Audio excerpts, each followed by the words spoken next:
Rádio Rio de Janeiro, a emissora da Fraternidade, passa a apresentar Luz na Penumbra, programa que leva ao seu coração a mensagem da doutrina espírita.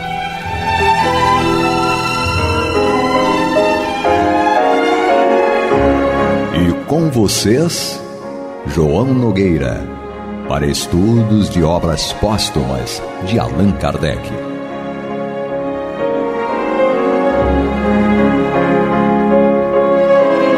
Querido amigo ouvinte, aqui nos encontramos mais uma vez para o estudo das obras de Allan Kardec, aqui estudando obras póstumas. Eu, Henrique Parente, meu querido amigo Renato Souza aqui, participando aqui desse trabalho incrível do codificador. E aqui estamos no início, o livro está voltando aqui às basezinhas, no retorno aí para reestudar, e a gente aqui pensando a respeito daquilo que falou-se do Allan Kardec, naquele momento ali onde o querido mestre havia desencarnado, e aquele festejo, porque assim também é chamado, até por conta do espiritismo sempre trabalhar com a concepção da continuidade da vida. Por mais que a gente tenha nos nossos sentimentos a dificuldade de lidar com a morte, a gente aprende também a entender que estamos voltando para a pátria espiritual, e com um trabalho, no caso do Allan Kardec, realizado com tanto primor e tanta dignidade, é um retorno muito alegre, porque ele cumpriu muito bem a sua função aqui no mundo, e sabendo que iria retornar para dar continuidade.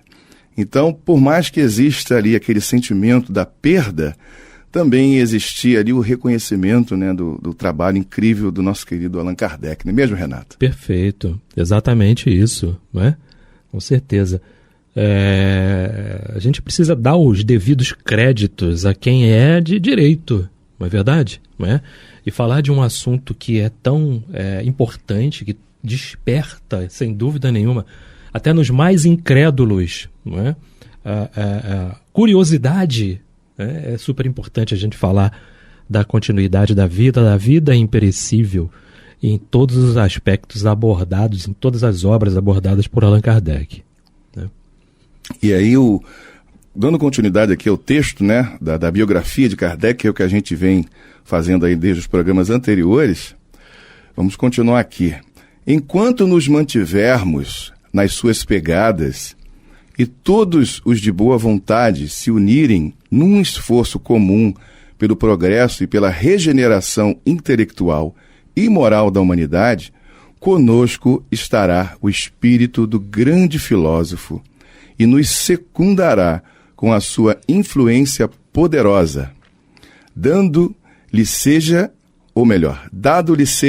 suprir a nossa insuficiência e nos possamos mostrar dignos do seu concurso, dedicando-nos à obra com a mesma abnegação e a mesma sinceridade que ele, embora sem tanta ciência e inteligência.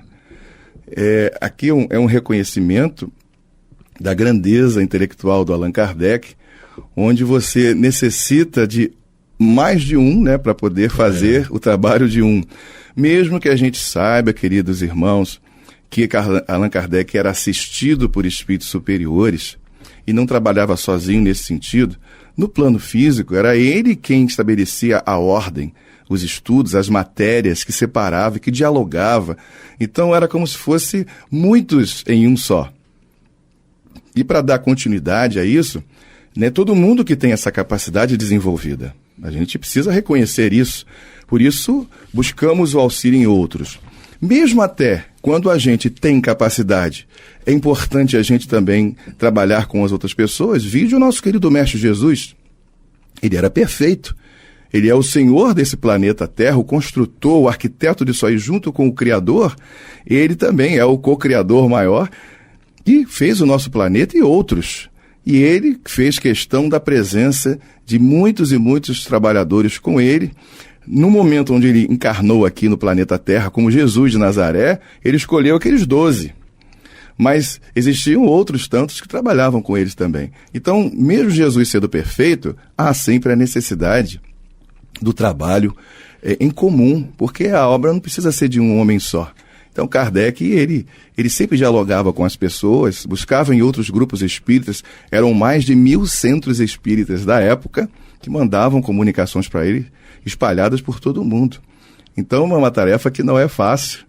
Então, eles tiveram que dividir-se, né, ali nas atividades para poder dar conta de todo esse serviço, se adaptar a isso aí e dar continuidade ao processo de construção doutrinária.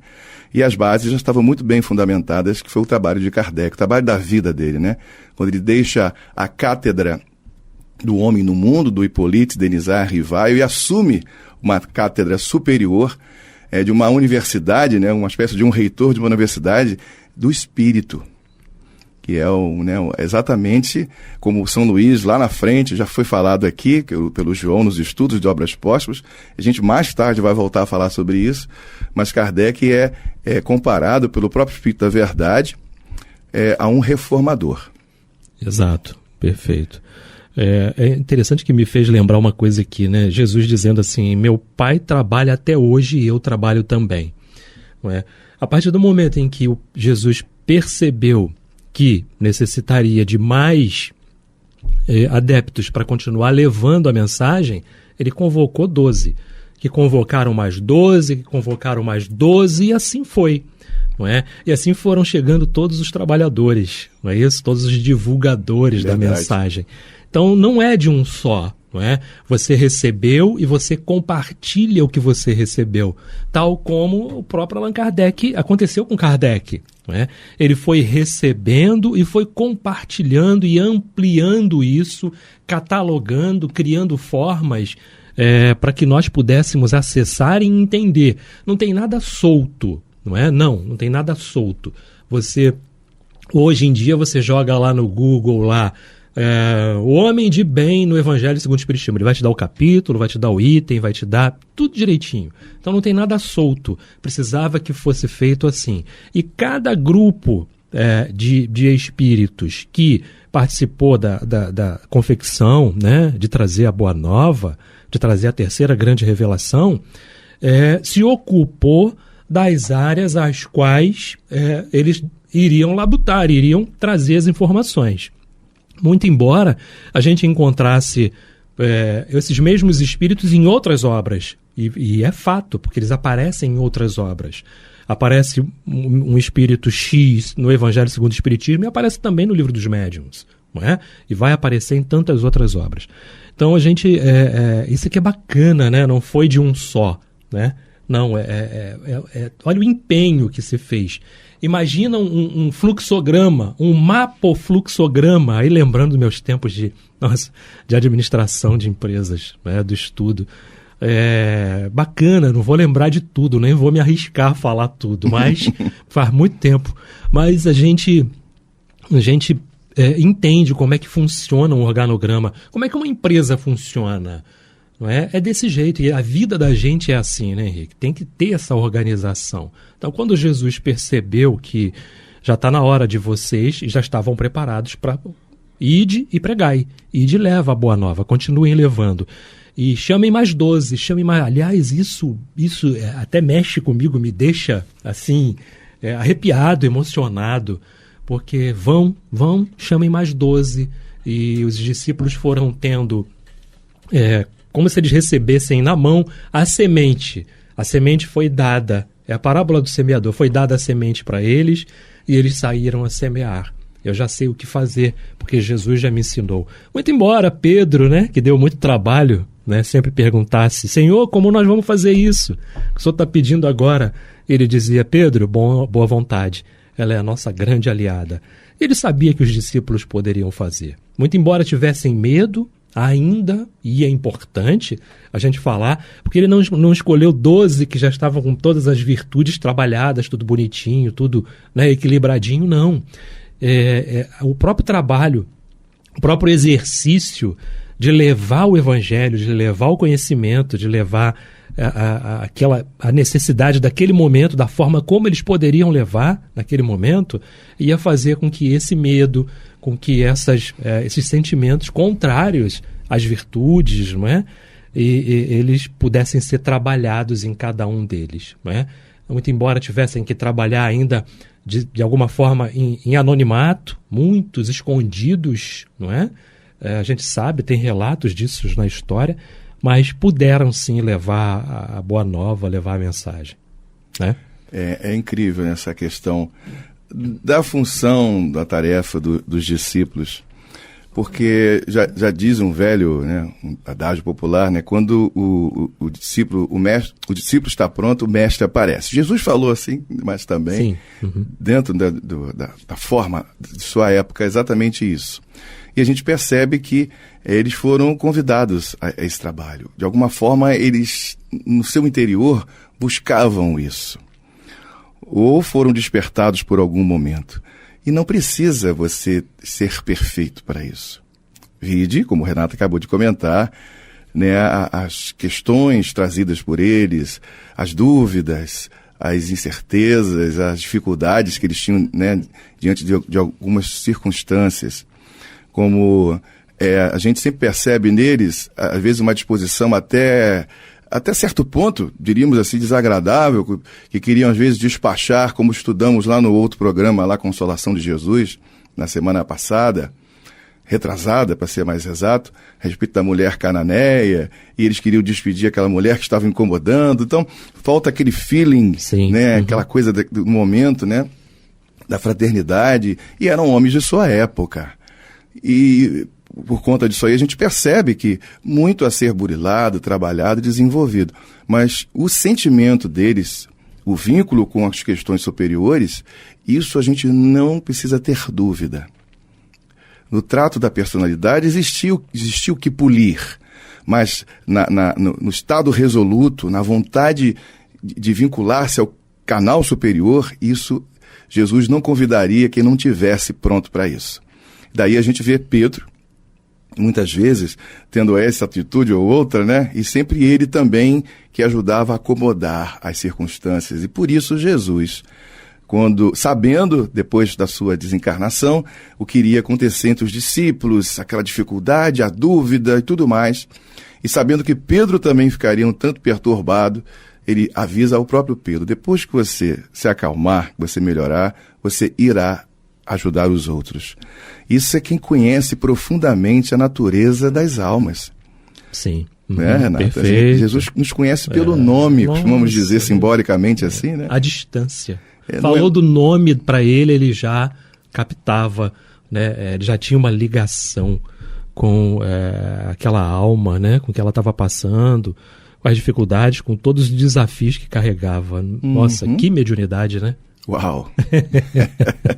Todo poder me foi dado, disse ele no Evangelho segundo João, nos céus e na terra. Exato. Então, a minha vida eu posso tomá-la e retomá-la. Perfeito. Isso é uma fala de quem tem autoridade. Nossa. Realmente quem tem autoridade. E ele demonstrava essa autoridade. Sim, não é uma questão só de falar. Qualquer um poderia falar se quisesse. Aí seria um teatro, um puro teatro, um simulacro. Mas na voz de Jesus, no sentimento de Jesus, ele falava a verdade, mesmo quando se calava. Perfeito. E é super importante, porque o silêncio quer dizer muita coisa. Com certeza.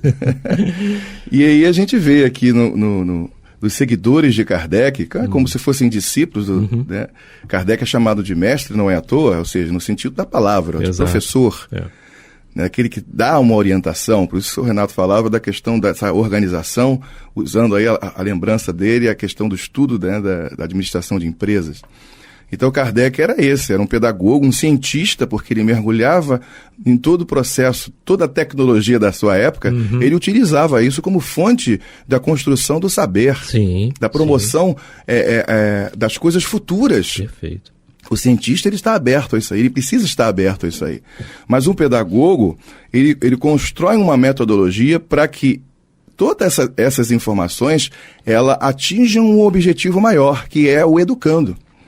Por isso, aquela história que falávamos nos outros programas, dele ser discípulo de Pestalozzi, ou seja, o jovem Allan Kardec, ainda com o nome de Politz Rivaio, ele construiu o seu saber, ou a metodologia que ele foi construindo, para atingir esse objetivo maior. Que se você não despertar no educando o interesse pelo conhecimento, o interesse pela transformação, aí não cumpre o seu papel como uma semente abortada. Então, por isso que cada coisa tem a sua época. Uma planta tem o seu tempo para poder nascer, né? Romper aquela casca inicial da semente, começar a crescer, buscando o quê? O que a planta busca, queridos irmãos?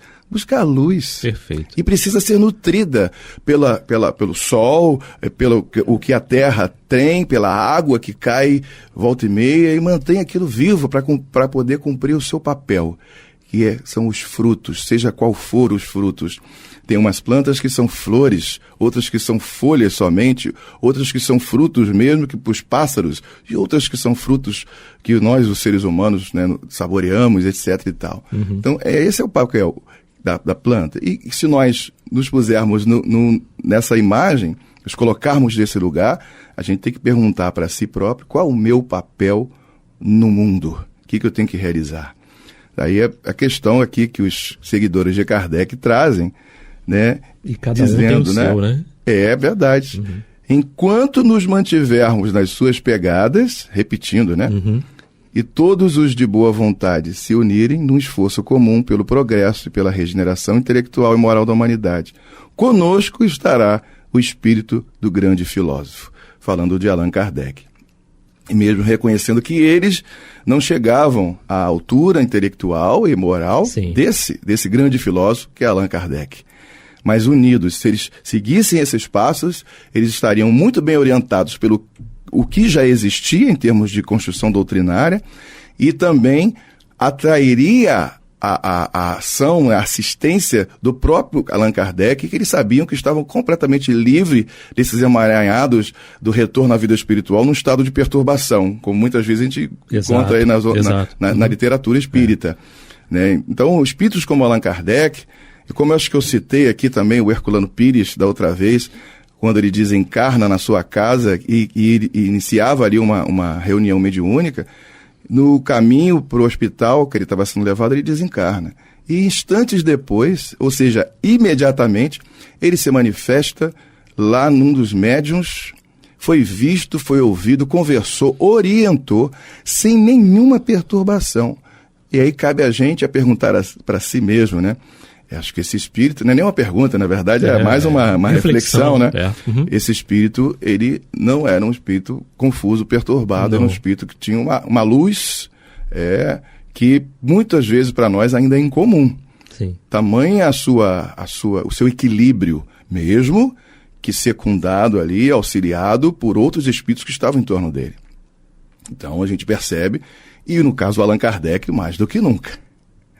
Mais do que nunca. Então, é claro que eles iam ter, né, a assistência. Mas vamos mais um pouquinho, que o nosso tempo já está se aproximando, né? Sim. Em sua bandeira, inscrevera o mestre estas palavras: trabalho, solidariedade, tolerância.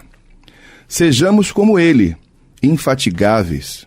Sejamos acordemente com os seus anseios, tolerantes e solidários, e não temamos seguir-lhe o exemplo, reconsiderando quantas vezes forem precisas os princípios ainda controvertidos.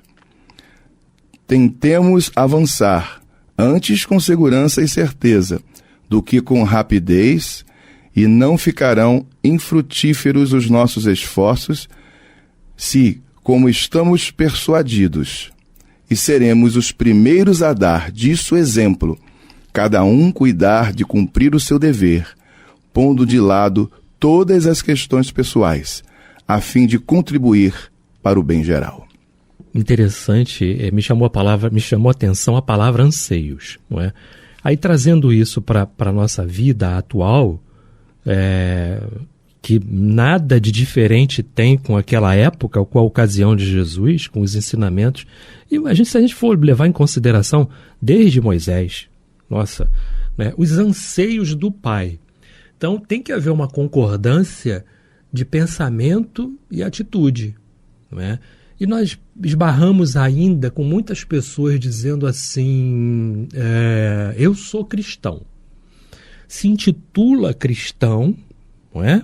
E daí não importa em que situação esteja, em qual vertente e tudo mais, mas ainda com comportamentos que você verifica assim, poxa, esse aqui é um ensinamento primário, um ensinamento básico, não é? De quem frequenta alguma coisa e ainda tem um comportamento contrário àquilo. A gente sabe muito bem que os espíritos têm um tempo para amadurecer, tem um tempo para tudo isso. Mas é importante que, quando Kardec fala aí, quando o livro traz para a gente essa questão de acordo com os anseios de Jesus, você tem que estar de acordo, não é? Você tem que estar de acordo. E estar de acordo com esses anseios é você estar trabalhando para se melhorar. Aí entra a doutrina espírita que diz, reconhece o verdadeiro espírita pelos esforços que ele faz, né, em dominar suas tendências más. Não é isso? É desse jeito. Não é? Sem dúvida a gente procura entender. Então, o tempo passa, e eu me digo cristão, é melhor não falar. Não, olha, eu estou trabalhando pela minha melhora. Eu estou conhecendo, não é? Eu me tornarei sim, porque eu vou explicar onde eu quero chegar. Por enquanto, o Dr. Bezerra de Menezes tem uma fala nesse sentido muito importante, em que foram perguntar para ele, num trabalho mediúnico, mas disse assim, doutor Bezerra, eu vou desistir. Mas por que você vai desistir? Porque eu não consigo me desvencilhar de algumas emoções, algumas coisas e tal. E o Dr. Bezerra fala para ele assim, olha, tem uma diferença muito grande. Antigamente, eu corria para essas situações. Hoje, eu corro dessas situações. Então, um dia todos nós seremos cristãos e espíritas. Né? Por enquanto, nós somos espíritas cristãos. O cristianismo teria que vir na frente de todo o segmento ao qual você escolheu. Primeiro você tem que ser cristão, e enquanto você não coloca o cristão antes, não é? no prefixo daquilo que você se intitula, você ainda está nesse processo do reconhece-se o verdadeiro espírita pelas suas transformações. Não sei se foi claro, né? No meu pensamento. Foi sim. Uhum. É que a gente, né, vai fazendo, construindo-se a partir de remendos, muitas vezes, sim, né, formando a nossa colcha. E aos poucos essa colcha multicolorida, ela vai ganhando uma forma, vai ganhando uma beleza, né, todo um contexto. E isso que é o bacana é que, por nós sermos filhos de Deus, todos nós temos esse potencial criador. Temos em nós, né? Somos de estirpe divina, exato, como já disse Paulo de Tarso lá no Areópago, à sua época, na conversa com os gregos. Nós somos de estirpe, ou seja, somos gerados, ou geração de Deus. E possuímos em nós essa capacidade. E é isso que Jesus vai despertando em nós. Realmente o cristianismo, ele é a fonte de todas as verdades. Nele estão todas as verdades, como está lá no capítulo 6 do Evangelho segundo o Espiritismo. Os erros que nele se enraizaram são de origem humana. Está lá assinado pelo Espírito da Verdade, que é o nosso querido Mestre Jesus. Então, realmente, o Espiritismo é uma lei da natureza em que a gente, a partir dela, vai percebendo exatamente a essência do cristianismo, ou seja, a essência do ensinamento cristão. E vai descobrindo isso em nós mesmos. Uhum. Não é um ensinamento que vem de fora. O que vem de fora desperta o que está dentro. Nossa, é tanta beleza que isso tudo traz para a gente. Né? E a gente até podemos nos acalmar um pouquinho mais diante do que temos pela frente, né? O futuro diante de nós. Não dá para resolver todas as coisas nesse momento, mas já temos o futuro pela frente. Perfeito. Não é mesmo, Renato? Sim, é um caminho, né? É um caminho que a gente tem que percorrer. E eu fiquei refletindo durante muito tempo sobre isso, não é? Não, por enquanto eu sou espírita cristão. Eu não sou cristão e espírita ainda. Porque eu estou conhecendo, né? Eu estou me modificando pouco a pouco, e isso é super importante. Mas já é um caminho, já é uma mudança, já é uma demonstração de trabalho, não é? Já é um trabalhador da última hora, já é enfim, É uma semente que eu recebi que estou procurando fazê-la, né? Fazê-la dar frutos, dar bons frutos, né? Principalmente para mim, né? Primeiramente para cada um de nós. Não é isso? Verdade. Acabou, Henrique. Compartilho com você essa ideia. E acabou o nosso tempo de hoje. Querido amigo ouvinte, vamos ficar por aqui. Mas semana que vem estaremos de volta aqui para falar desses assuntos tão importantes para todos nós. Estudos de obras póstumas. Isso, muito obrigado aqui pelo convite, Henrique. Foi muito bom estar por aqui também, com certeza. Grande abraço a todos. Valeu. Não desligue o seu rádio, que vem aí o estudo também do Evangelho segundo o Espiritismo do nosso querido irmão Antônio. Exato. Muita paz. Você está ouvindo o programa Luz na Penumbra.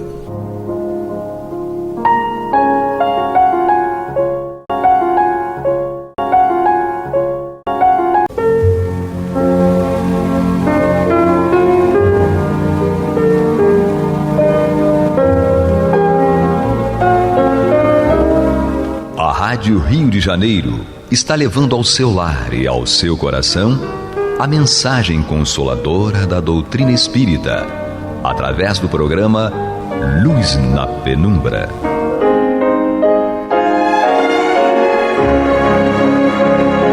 E com vocês, Antônio de Pádua Barbosa, para comentar o Evangelho segundo o Espiritismo da obra codificada por Allan Kardec. Muito boa noite, meus amigos. Estamos aqui em continuidade ao programa Luz na Penumbra para comentar o Evangelho segundo o Espiritismo, obra de Allan Kardec. Estamos ainda aqui em seu capítulo 16. Não se pode servir a Deus e a Mamon. Capítulo que trata das riquezas.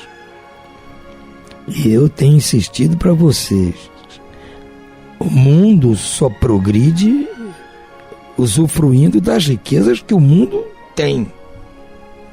Nosso planeta, desde que começou a existir como um local habitável, ele ofereceu riquezas para aqueles que habitam, né? Vocês podem imaginar como eram os primeiros homens aqui morando nas cavernas. Era como os animais soltos aí, vivendo do que colhiam, do que caçavam, como qualquer animal. Com a diferença é que nós temos talentos, como estudamos na parábola dos talentos no programa anterior, programa passado. Nós, homens, somos diferentes dos animais. Nós temos talentos que são frutos da nossa inteligência, da nossa capacidade, do nosso trabalho. O homem trabalha, os animais não trabalham, exceto algumas poucas espécies, mas é uma coisa instintiva, como as formigas, abelhas, etc. Mas é uma coisa instintiva, não é o trabalho objetivando o progresso. Tanto é que as formigas são as mesmas desde a época lá de... nem contam. As abelhas a mesma coisa. Então, o homem trabalha porque ele tem inteligência. Então ele quer melhorar de vida. O homem no começo morava nas cavernas. Andava nu, ou por causa do frio, se vestia com pele dos animais que ele caçava. Mas ele foi vendo que podia ir melhorando. Começou aprimorando os seus instrumentos para caça, melhorar a caverna lá onde morava. Foi usando sua inteligência para buscar melhorias. Agora, com o uso da inteligência para buscar essas melhorias, a inteligência também vai melhorando. Melhorias vão sendo ainda mais importantes. Fazendo uma redundância, as melhorias serão melhores ainda. Então, vai vendo o progresso do homem. O homem vai sair das cavernas, vai morar num casebre, já vai plantar um roçado em vez de colher. Então, já vai salgar a carne para durar mais. Ele vai começar... É assim que funciona. Então, o uso das riquezas que está no planeta é para nosso benefício. Então, os homens foram progredindo. E quem é que fez o progresso, gente? A não ser a pessoa que tinha esses talentos da inteligência, do trabalho, e foram acumulando essas riquezas, porque no sentido que ele faz isso, ele acumula riquezas. Se ele conseguiu descobrir que um metal podia usá-lo forjando para fazer uma lança, fazer uma faca, para facilitar a caça e destrinchar lá as carnes, isso é uma coisa do conhecimento dele. Se ele resolveu fazer duas e passar uma para o colega em troca de alguma outra coisa, já que não existia dinheiro, em troca de um outro objeto, ele está começando a ficar ele está começando a ter mais que os outros. Se não fosse assim, ele parava, estamos até hoje igual os animais. Agora, há pessoas que neste processo não lidam bem com essas riquezas. Começam a ser oprimidos por essas riquezas e se deixam perder. Não participam mais desse trabalho que seria uma coisa comunitário, pensa só em si, o egoísmo, a soberba, porque eu sei, o outro não sabe, eu tenho, o outro não tem. E a parte moral vai ter que ser melhorada. Aí Jesus nos diz que para os ricos, ou seja, para aqueles que acumularam riquezas com seus talentos, com a sua inteligência, seu trabalho, é difícil eles entrarem no reino dos céus, ou seja, é difícil adquirirem, vamos dizer assim, progresso moral para eles. É mais difícil, porque eles são tentados, com aquela riqueza toda, a serem soberbos, prepotentes, egoístas, às vezes até maus, porque eles têm a tentação daquilo. E qualquer tipo de riqueza, a riqueza pecuniária, mas também a riqueza da beleza, da inteligência, todo tipo de riqueza faz com que a pessoa fique soberba. Então ela vai ter dificuldade de adquirir, assim, qualidades morais que a levariam ao reino dos céus. Por isso que Jesus diz que é difícil, é mais fácil um camelo passar no fundo da agulha. Porque é difícil para essas pessoas, mas no estudo de hoje, o que nós vamos ver? É uma mensagem aqui, aliás, não é uma mensagem estou até me precipitando, não é ainda as instruções dos Espíritos, é um texto do próprio Allan Kardec ainda, é um texto do Allan Kardec, Utilidade Providencial da Riqueza, é o título, Provas da Riqueza e da Miséria. Então ele vai tratar aqui da utilidade da riqueza, e as provas para quem tem riqueza e as provas para quem está na miséria. E ele começa dizendo assim: se a riqueza houvesse de constituir um obstáculo absoluto à salvação dos que a possuem, conforme se poderia deduzir de certas palavras de Jesus interpretadas segundo a letra e não conforme o espírito, Deus que a concede teria posto nas mãos de alguns um instrumento de perdição sem apelação nenhuma, ideia que repugna a razão. Sem dúvida, a riqueza é uma prova muito arriscada, mais perigosa do que a miséria em virtude dos arrastamentos a que dá causa, pelas tentações que gera e pela fascinação que exerce. É o supremo excitante do orgulho e do egoísmo e da vida sensual. É o laço mais poderoso que prende o homem à terra e lhe desvia do céu o pensamento. Produz tal vertigem que, muitas vezes, aquele que passa a miséria, a riqueza, que passa da miséria à riqueza, aquela pessoa que passa da miséria para a riqueza, esquece depressa a sua primeira condição. Os que com ele partilharam, os que o ajudaram, e faz-se insensível, egoísta e vão. Está dizendo que a riqueza exerce um fascínio tão grande que o caso de quem já nasceu rico, ele descreveu aqui todas as tentações, mas há o caso daqueles que estavam na miséria e ficaram ricos. Ele diz, essa fascinação provocada pela riqueza é tão grande, produz uma vertigem que muitas vezes essa pessoa que passa da miséria para a riqueza esquece depressa a sua primeira condição de miserabilidade. Esquece aquelas pessoas que partilharam com ele aquelas dificuldades. Esquece os que o ajudaram a se tornar rico. torna-se insensível, egoísta e vão.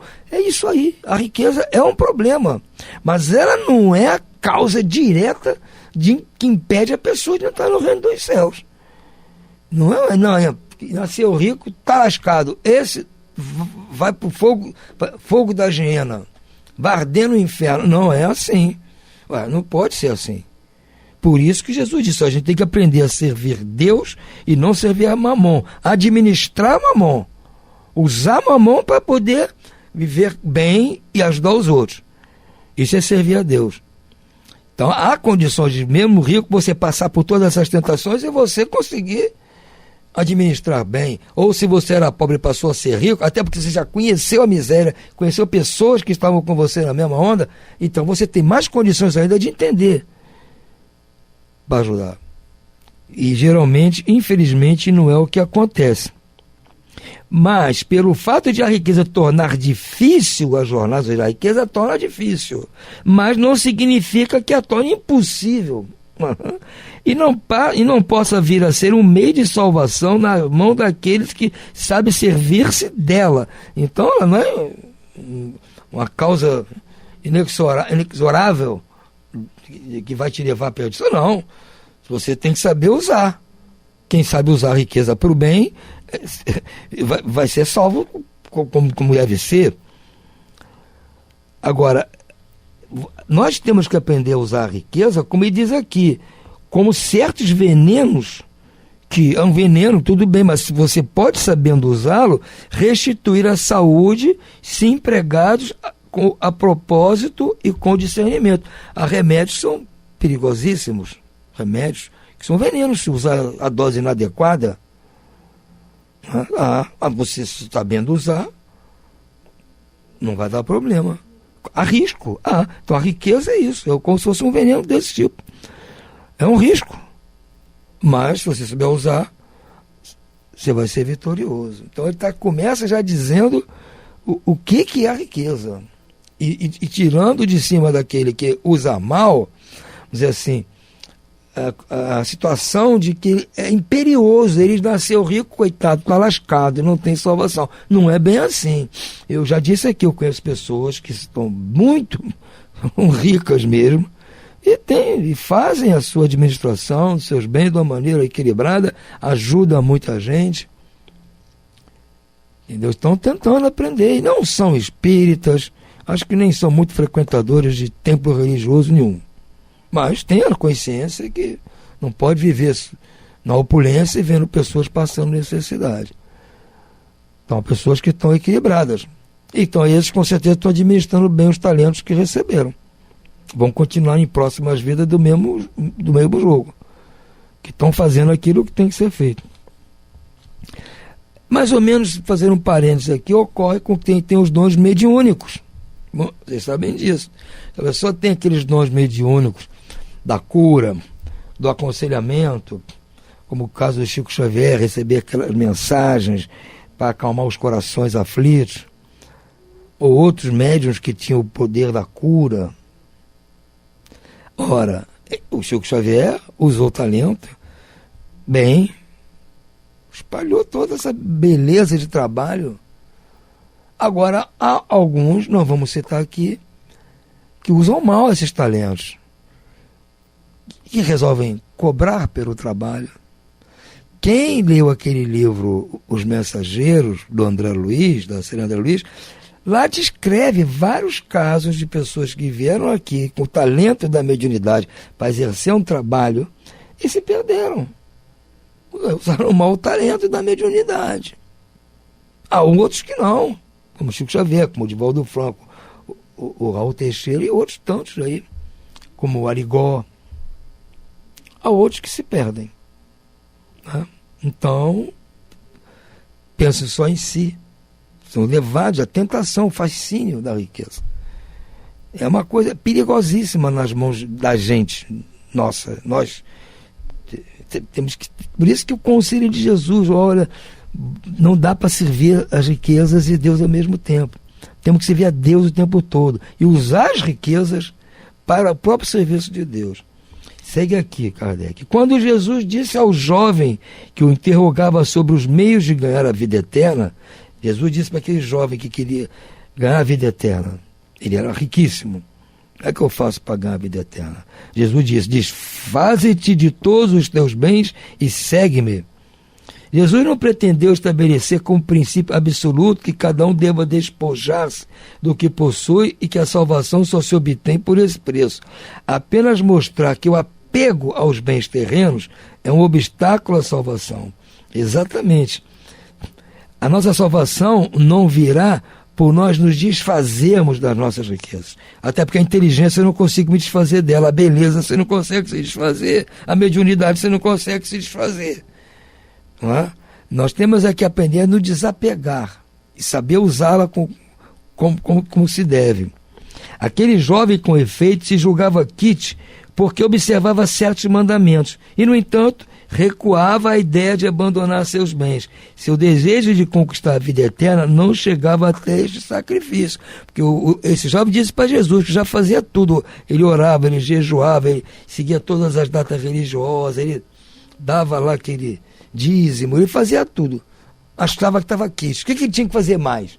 Quando Jesus falou para ele que ele tinha que, então, desfazer dos seus bens, mas aí não deu. Era um teste que Jesus está fazendo. Se ele já estivesse usando as riquezas que ele tinha para ajudar os outros, Jesus não ia pedir para ele abdicar das riquezas, ele estava fazendo bom uso. Mas ele não. Ele só cumpria exatamente aquilo que os preceitos lá da sinagoga, do rabino, mandava. Mas a riqueza não toque, não mexa. Então, é isso que esse capítulo está mostrando.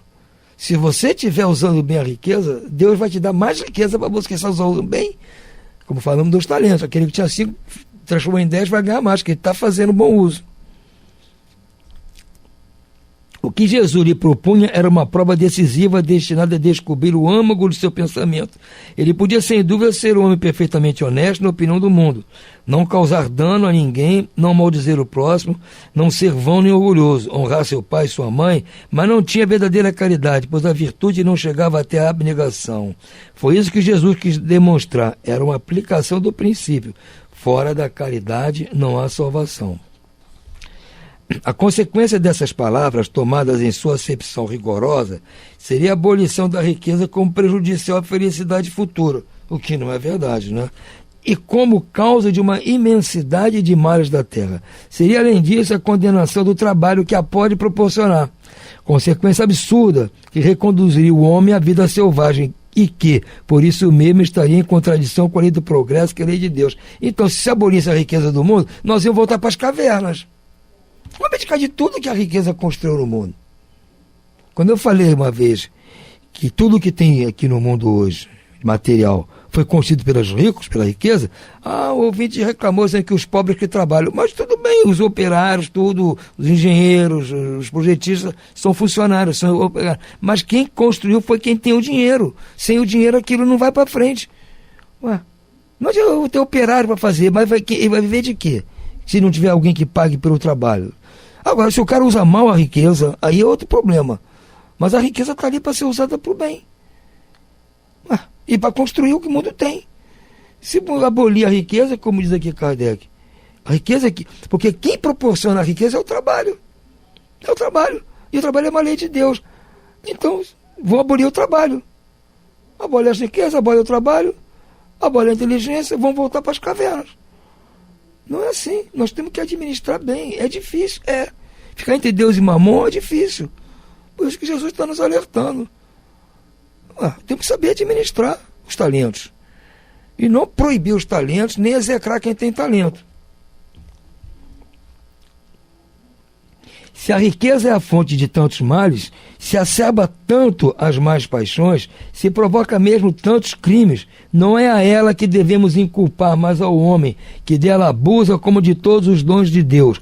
Pelo abuso, ele torna pernicioso o que lhe poderia ser de maior utilidade. É a consequência do estado de inferioridade do mundo terrestre. Se a riqueza só produzisse males, Deus não a teria posto na terra. Compete ao homem fazê-la produzir o bem. Se não é um elemento direto do progresso moral, é, sem contestação, poderoso elemento do progresso intelectual. Então a riqueza foi posta aqui por Deus para nos ajudar a progredir, inclusive moralmente. Que nós vamos usar a nossa inteligência para construir tudo o que estamos construindo, mas há de chegar o momento em que vão dizer, puxa vida, eu estou incomodado com essas pessoas que não têm. Tem que fazer alguma coisa por elas. Isso no mundo acontece em tudo, claro. Estão aí as instituições filantrópicas espalhadas pelo mundo todo. Né? Porque as pessoas já estão se incomodando com isso. Então já está vendo o progresso moral. Não vai ser da noite para o dia, vai levar tempo. Vai. Mas nós vamos atingir o progresso moral em função da nossa inteligência que está funcionando muito bem. E ela está funcionando bem porque nós estamos trabalhando. A nossa inteligência melhora por causa do trabalho. Se o trabalho gera riqueza, e aí a gente chamar a riqueza, é um problema moral que vai ser consertado com o passar do tempo. Com efeito, o homem tem por missão trabalhar pela melhoria material do globo. Cabe-lhe desbravá-lo, saneá-lo, dispô-lo para receber um dia toda a população que a sua extensão comporta. Para alimentar essa população que cresce sem cessar, é preciso aumentar a produção. Se a produção de um país é insuficiente, será necessário buscá-la fora. Por isso mesmo, as relações entre os povos constituem uma necessidade. A fim de torná-las mais fáceis, é preciso destruir os obstáculos materiais que os separam e tornar mais rápidas as comunicações. Para trabalhos que são obra dos séculos, o homem deve extrair os materiais até das entranhas da terra. Procurou na ciência os meios de executar com maior segurança e rapidez. Mas para os realizar, precisa de recursos.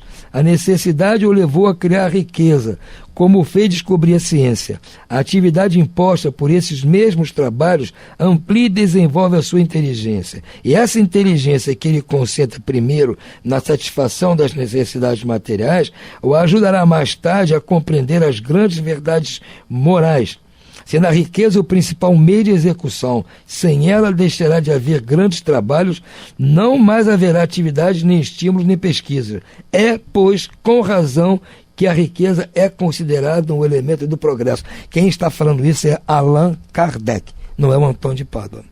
Então vamos ter muito cuidado para tentar entender qual é a função da riqueza no mundo, a utilidade providencial da riqueza.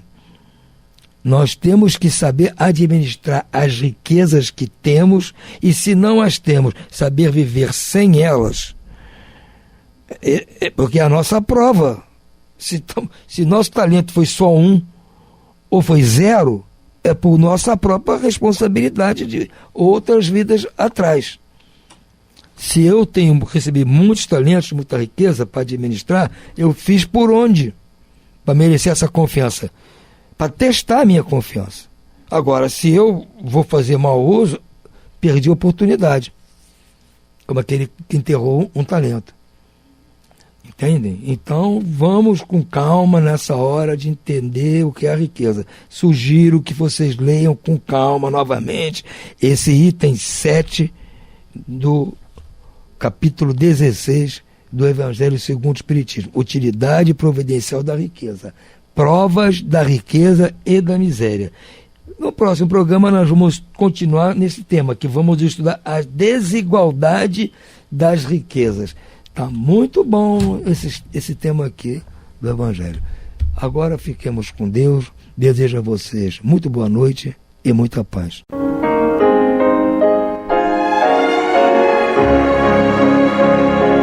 E vamos ouvir agora a prece de encerramento de nosso programa, na voz de Geraldo de Aquino.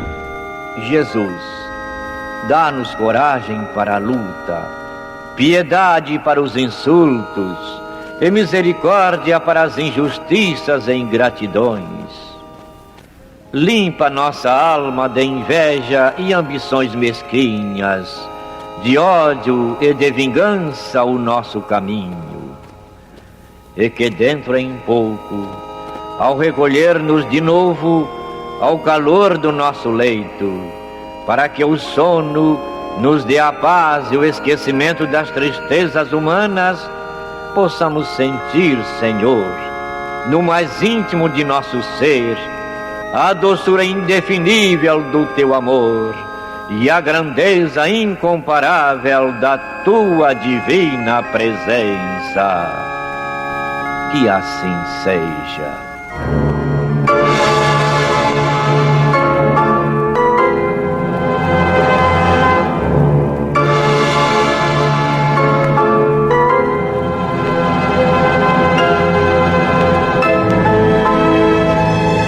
Acabamos de apresentar o programa Luz na Penumbra, que voltará a ser apresentado amanhã às 21 horas nesta emissora.